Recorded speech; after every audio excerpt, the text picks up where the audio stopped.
ఇక మరో mid day breaking చూస్తే కొండా సురేఖ చిన్నారెడ్డిపై కాంగ్రెస్ అధిష్టానం నుంచి చర్యలు తీసుకోబోతుందా? క్రమశిక్షణ కమిటీ నివేదిక తర్వాత తెలంగాణ కాంగ్రెస్ ఇప్పుడు ఇదే అంశం హాట్ టాపిక్. పార్టీ లైన్ దాటి వ్యవహరించే నేతల విషయంలో కఠినంగా ఉండాల్సిందేని స్పష్టం చేసిన క్రమశిక్షణ కమిటీ కొండా సురేఖ చిన్నారెడ్డికి సంబంధించిన వ్యవహారాలపై అధిష్టానానికి నివేదిక పంపినట్టుగా సమాచారం.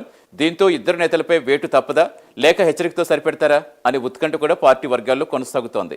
పూర్తి సమాచారం ఇచ్చేందుకు మా కరెస్పాండెంట్ హరికృష్ణ లైవ్లో జాయిన్ అవుతున్నారు.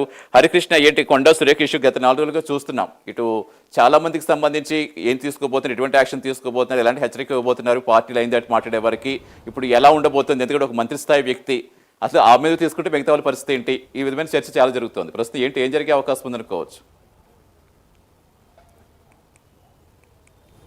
Thank you Satish. అయితే గత కొద్ది రోజులుగా తెలంగాణ కాంగ్రెస్లో జరుగుతున్న పరిణామాలపై క్రమశిక్షణ కమిటీ నిన్న పిసిసికి ఈ యొక్క నివేదిక సమర్పించడం జరిగింది. ప్రధానంగా ఈ యొక్క నివేదికలో మంత్రి కొండా సురేఖ, అదేవిధంగా planning commission vice chairman Chinnareddy అంశాలు ప్రధానంగా చర్చించిన నేపథ్యం అయితే ఉంది. ఈ నివేదికలో వారికి సంబంధించి అంటే గతంలో పార్టీ లైన్ క్రాస్ చేసినట్టుగా పేర్కొన్నట్టుగా అయితే సమాచారం అయితే అందుతుంది. అయితే ఎంతటి వారైనా సరే పార్టీ లైన్ క్రాస్ చేస్తే మాత్రం ఖచ్చితంగా క్రమశిక్షణ కమిటీ చర్యలు తీసుకోవాలి. సో ఎందుకంటే పార్టీ ఏదైతే ప్రభుత్వంలో ఉన్నామో, ప్రస్తుతం ప్రభుత్వంలో ఉన్నాం కాబట్టి అటు పార్టీ ప్రభుత్వం రెండు కూడా ఒకే వేదిక వైపు వెళ్తూ కూడా పార్టీకి ఎట్లాంటి నష్టం జరిగినట్టుగా కూడా మాట్లాడకుండా ప్రజల్లోకి పెద్ద ఎత్తున వెళ్ళాలి, మళ్ళీ అధికారంలోకి రావాలనేది కాంగ్రెస్ పార్టీ లైన్. సో ఈ నేపథ్యంలోనే ప్రతిపక్షం స్వపక్షంలో విపక్షం అన్నట్టుగా ఈ యొక్క నేతల తీరు ఉన్నది కాబట్టి ఖచ్చితంగా వీరిపైన చర్యలు తీసుకోవాలి. అంటే అటు గతంలో మంత్రి కొండా సురేఖకు సంబంధించి గతంలో కూడా చాలా వరకు కూడా వివాదాస్పద వ్యాఖ్యలు చేసిన నేపథ్యం అయితే ఉంది. దాన్ని కూడా పరిగణలోకి తీసుకొని ఈ యొక్క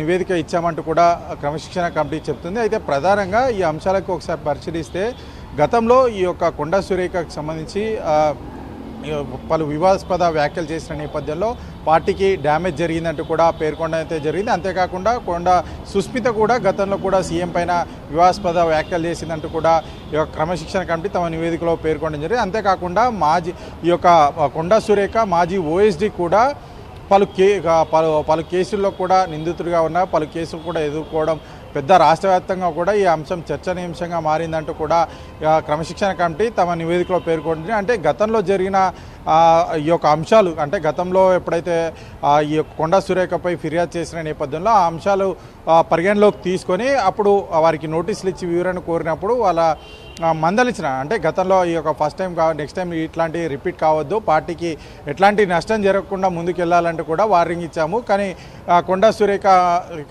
సురేఖ కుటుంబ సభ్యులు కానీ పదే ఇదే విధంగా ప్రవర్తిస్తూ పార్టీకి నష్టం చేస్తున్నారంటూ కూడా క్రమశిక్షణ కమిటీ తమ నివేదికలో పేర్కోవడం జరిగింది. ఖచ్చితంగా పార్టీ లైన్ క్రాస్ చేసే చర్యలు తీసుకుంటామని చెప్పేసి కూడా పేర్కొనడం అయితే జరిగింది. అంతేకాకుండా చిన్నారెడ్డికి సంబంధించి ఆయనకు ప్రణాళిక సంఘం ఉపాధ్యక్షుని పదవి ఇచ్చాము. అయితే రాష్ట్ర వ్యాప్తంగా కూడా అభివృద్ధిలో కీలకంగా ఈ యొక్క పదవి ఉంటుంది కాబట్టి సో అభివృద్ధికి సంబంధించిన ప్రణాళికలు రూపొందించకుండా అటు కాన్స్టిట్యున్సీకి వెళ్ళి పార్టీ పైన అనుచిత వ్యాఖ్యలు చేసిన నేపథ్యంలో కూడా ఈ యొక్క అంటే గతంలో కూడా చిన్నారెడ్డి క్రమశిక్షణ కమిటీకి చైర్మన్గా పనిచేసిన నేపథ్యంలో ఆయన్ని ఇప్పుడు క్రమశిక్షణ తప్పాడంటూ కూడా సో ఖచ్చితంగా కఠిన చర్యలు తీసుకోవాలంటూ కూడా క్రమశిక్షణ కమిటీ ఈ యొక్క నివేదికలో పేర్కొనడం జరిగింది. అయితే ఈ యొక్క నివేదికను పీసీసీకి అందజేసిన నేపథ్యంలో పీసీసీ రాష్ట్ర వ్యవహారాల ఇన్ఛార్జ్ మీనాక్షి నటరాజన్కి ఈ యొక్క నివేదిక అందజేయడం అయితే జరిగింది. ఈ నివేదిక ఏఐసీసీకి వెళ్తుంది. ఏఐసీసీ ఏం చర్యలు తీసుకుంటుంది ఏందనే దానిపైన ఇప్పుడు ప్రస్తుతం గాంధీ భవన్ వర్గాల్లో అయితే వేటు తప్పదనే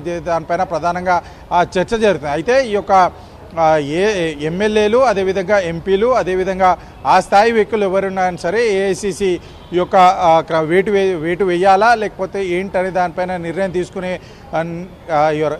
తీసుకునే అవకాశం ఉంది కాబట్టి సో ఏఐసీసీ ఎట్లాంటి నిర్ణయం తీసుకుంటుంది, వేటు వేస్తుందా లేదా, ఎందుకంటే గతంలో కూడా ఈ అంశాలు చాలా వరకు కూడా పెద్ద ఎత్తున రాష్ట్ర వ్యాప్తంగా చర్చ జరిగాయి. అంతేకాకుండా పార్టీకి డ్యామేజ్ చేశాయన్న అభిప్రాయం రాష్ట్ర కాంగ్రెస్ అభిప్రాయం వ్యక్తం చేస్తుంది కాబట్టి ఏఐసీసీ ఎట్లాంటి నిర్ణయం తీసుకుంటుంది ఏందనే దానిపైన ఉత్కంఠ నెలకొందని చెప్పవచ్చు. సతీష్.